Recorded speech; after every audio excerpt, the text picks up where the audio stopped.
Hello friends, welcome to my channel school lessons. നമ്മൾ ഈ വീഡിയോയിൽ പറയുന്നത് നിങ്ങളുടെ 4ാം ക്ലാസ്സിൻ്റെ ഇന്നത്തെ എക്സാം ആയിട്ടുള്ള EVSലത്തെ ഒരു പ്രധാനപ്പെട്ട ഒരു ചോദ്യമായിട്ടാണ്. സോ നമുക്കിവിടെ ചോദ്യം നോക്കാം. Anu is boiling water in her kitchen. Anu എന്താണ് ചെയ്യുന്നത്? വെള്ളം ബോയിൽ തിളപ്പിക്കുകയാണ് ഇൻ ഹെർ കിച്ചൺ, അവളുടെ കിച്ചണിൽ നിന്ന്. She notices water vapour rising up. അവൾ എന്താണ് നോട്ടീസ് ചെയ്തത്? കണ്ടത് എന്താണ്? വാട്ടർ വേപ്പർ റൈസിങ് അപ്പ്, നീരാവി ഇങ്ങനെ പോണത് കണ്ടു. She suddenly covers the vessel with a lid. അവൾ എന്താണ് പെട്ടെന്ന് ഒരു മൂടി എടുത്ത് പാത്രം മൂടി. After some times she removed it. എന്താണ്, കുറച്ച് സമയം കഴിഞ്ഞപ്പോൾ അവൾ മൂടി എടുത്ത് നോക്കി. അപ്പോൾ അവൾ എന്താ കണ്ടത്? അവിടെ മൂടിൻ്റെ മുകളിൽ കുറച്ച് വാട്ടർ ഡ്രോപ്സ് വന്ന്, വെള്ളത്തുള്ളികൾ വന്ന്. നീരാവി അല്ലായിരുന്നോ? നീരാവി വന്നപ്പോൾ എന്താണ്, വാട്ടർ വേപ്പർ വന്നപ്പോൾ അവൾ ഒരു ലിഡ് എടുത്ത് വെച്ചു, ഒരു മൂടി എടുത്ത് അടച്ചു വെച്ചു. കുറച്ച് സമയം കഴിഞ്ഞ് നോക്കിയപ്പോൾ ആ മൂടിയിൽ എന്താണുള്ളത്? വെള്ളത്തുള്ളികളാണുള്ളത്. അവൾക്കൊരു സംശയം, എങ്ങനെയാണ് ഈ വെള്ളത്തുള്ളികൾ അവിടെ വന്നത്? വാട്ടർ ഡ്രോപ്സ് എങ്ങനെയാണ് ആ മൂടിമേൽ വന്നത് എന്നാണ് അനുവിൻ്റെ ഒരു സംശയം. എന്തുകൊണ്ടാണ് കുട്ടികളെ വന്നത്? വെള്ളത്തുള്ളികൾ എന്തുകൊണ്ടാണ് മൂടിയിൽ വന്നത്? കാരണം വാട്ടർ വേപ്പർ തണുക്കുമ്പോൾ എന്താണ്, വാട്ടറായി മാറുന്നു. നീരാവി തണുക്കുമ്പോൾ, കൂളാകുമ്പോൾ എന്താണ്, വെള്ളമായി മാറുന്നു. അതാണ് ഇവിടെ നിങ്ങൾ എഴുതേണ്ടത്. Water vapour changes into water when it cools. നീരാവി തണുക്കുമ്പോൾ വെള്ളത്തുള്ളികളായി മാറുന്നു. ഇത് നിങ്ങൾ പഠിച്ചു വെക്കണം കേട്ടോ. വാട്ടർ വേപ്പർ തണുക്കുമ്പോൾ എന്താണായി മാറുന്നത്? വെള്ളമായി മാറുന്നു. ഈ ഒരു ചിത്രം ശ്രദ്ധിച്ചേ.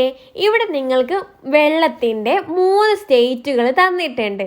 ഏതാണ് 3 സ്റ്റേറ്റ്? നമ്മൾ കഴിഞ്ഞ വീഡിയോ ഇമ്പോർട്ടൻറ്റ് ക്വസ്റ്റ്യൻസ് ഒക്കെ പറഞ്ഞപ്പോൾ ഡീറ്റെയിൽ ആയിട്ട് എക്സ്പ്ലെയിൻ ചെയ്തതാണ്. ഏതാണ് 3 സ്റ്റേറ്റുകൾ, 3 അവസ്ഥകൾ എന്തൊക്കെയാണ്? സോളിഡ് ഉണ്ട്, ലിക്വിഡ് ഉണ്ട്, ഗ്യാസ് ഉണ്ട്. ആദ്യത്തെ പിക്ചറിലുള്ളത് ഐസാണ്. ഐസ് ഏതാണ്? സോളിഡ് ഫോം ആണോ, ലിക്വിഡ് ഫോം ആണോ, ഗ്യാസ് ആണോ? ഏതാണെന്ന് പറഞ്ഞേ. സോളിഡ് ആണല്ലേ. ഐസ് എന്ന് പറയുന്നത് സോളിഡ് ഫോം ആണ്. ഓക്കെ, ഇനി അടുത്തത് വെള്ളം, വാട്ടർ എന്ന് പറയുന്നത് എന്താണ്? ഒഴുകുന്ന ടൈപ്പാണ്. അതെന്താണ് ഒഴുകുന്നത്? ലിക്വിഡാണ്. വെള്ളം ലിക്വിഡ് ഫോം ആണ്. മൂന്നാമത്തെ ചിത്രത്തിലുള്ളതാണ് നീരാവി എന്താണ്? ഗ്യാസ് ഫോം ആണ്. ഓക്കെ, നിങ്ങളോട് ചോദിക്കുകയാണ്, ഐസിനെ വെള്ളമാക്കണമെങ്കിൽ നമ്മൾ എന്താണ് ചെയ്യുന്നത്? ഐസിനെ വാട്ടർ ആക്കണം. അപ്പോൾ നമ്മൾ എന്ത് ചെയ്താൽ മതി? ഐസിനെ നമ്മൾ ഹീറ്റ് ചെയ്താൽ പോരെ. ഈ ഐസിനെ ചൂടാക്കിയാൽ അത് വെള്ളമായി മാറും. ഐസ് ഉരുകിയിട്ട് അത് വെള്ളമായി മാറും. സോ നിങ്ങളോട് ഐസിനെ എങ്ങനെ വെള്ളമായി മാറാം എന്ന് ചോദിച്ചാൽ നിങ്ങളവിടെ ഹീറ്റ്, ചൂടാക്കുക എന്ന് എഴുതി കൊടുക്കുക. നമുക്ക് വെള്ളത്തിനെ എന്ത് ചെയ്യണം? നീരാവിയാക്കണം. വെള്ളത്തിനെ വാട്ടർ വേപ്പർ ആക്കണമെങ്കിൽ എന്ത് ചെയ്താൽ മതി? വീണ്ടും നിങ്ങൾ ഹീറ്റ് ചെയ്യുക. വാട്ടറിനെ ഹീറ്റ് ചെയ്യുമ്പോഴാണ് നീരാവി, വാട്ടർ വേപ്പർ വരുന്നത്. സോ നിങ്ങൾ വാട്ടറിനെ ഹീറ്റ് എന്ന് കൊടുക്കുക. അടുത്തത് നിങ്ങളോടൊന്ന് ചോദിക്കട്ടെ, നമുക്ക് വാട്ടർ വേപ്പറിനെ വെള്ളമാക്കി മാറ്റാൻ പറ്റുമോ? വാട്ടർ വേപ്പറിനെ, നീരാവിയെ വെള്ളമാക്കാൻ പറ്റുമോ? പറ്റുമില്ലേ? നമ്മൾ തൊട്ട് മുൻപത്തെ ചോദ്യത്തിൽ പറഞ്ഞു, എന്താണ്? നീരാവി തണുക്കുമ്പോൾ എന്താണ്? വെള്ളമായി മാറുന്നു അല്ലേ? വാട്ടർ വേപ്പറിനെ തണുപ്പിക്കുമ്പോൾ അത് വെള്ളമായി മാറുന്നുണ്ട്. സോ നിങ്ങൾ അവിടെ കൂൾസ് എന്ന് എഴുതി കൊടുക്കുക. അടുത്തത് ചോദിക്കുകയാണ്, നമുക്ക് വെള്ളത്തിനെ ഐസാക്കാൻ പറ്റുമോ? പറ്റൂല്ലേ? വാട്ടറിനെ ഐസാക്കണമെങ്കിൽ എന്ത് ചെയ്താൽ മതി? നമ്മൾ വീണ്ടും തണുപ്പിച്ചാൽ മതി. സോ നിങ്ങൾ അവിടെ കൂൾസ് എന്ന് എഴുതി കൊടുക്കുക. ഇത്രയും പറഞ്ഞ കാര്യങ്ങൾ ശ്രദ്ധിച്ച് മനസ്സിലാക്കിയിരിക്കുക. ഇനി നിങ്ങളോടൊരു ചോദ്യം ചോദിക്കാം. നിങ്ങൾക്ക് തന്നിട്ടുണ്ട് ഐസ് ഹീറ്റ് ഡാഷ്. എന്താണ്? ഐസിനെ ചൂടാക്കുമ്പോൾ എന്താണ് ഉണ്ടാവുന്നത്?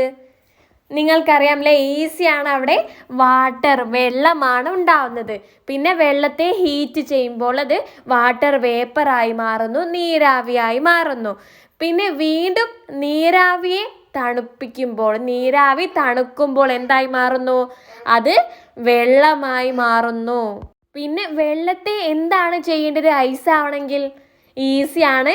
വീണ്ടും വെള്ളത്തെ ഒന്നുകൂടി തണുപ്പിക്കുക, വെള്ളത്തെ തണുപ്പിക്കുക. സോ നിങ്ങൾ അവിടെ ബീൻ്റെ അവിടെ കൂൾസ് എന്ന് എഴുതി കൊടുക്കുക. സോ മക്കളെ, ഇത് സിമ്പിൾ ആയിട്ടുള്ള ഒരു ചോദ്യമാണ്, മനസ്സിലാക്കി വെക്കുക. നിങ്ങൾക്ക് ഈ വീഡിയോ ഇഷ്ടമായാൽ നിങ്ങൾ ലൈക്ക് ചെയ്യാൻ മറക്കരുത്. നമ്മുടെ ചാനൽ ഇതുവരെ സബ്സ്ക്രൈബ് ആക്കിയിട്ടില്ലെങ്കിൽ ഇപ്പോൾ തന്നെ സബ്സ്ക്രൈബ് ആക്കി സപ്പോർട്ട് ആക്കുക. So that's all the best for your exam. Thank you.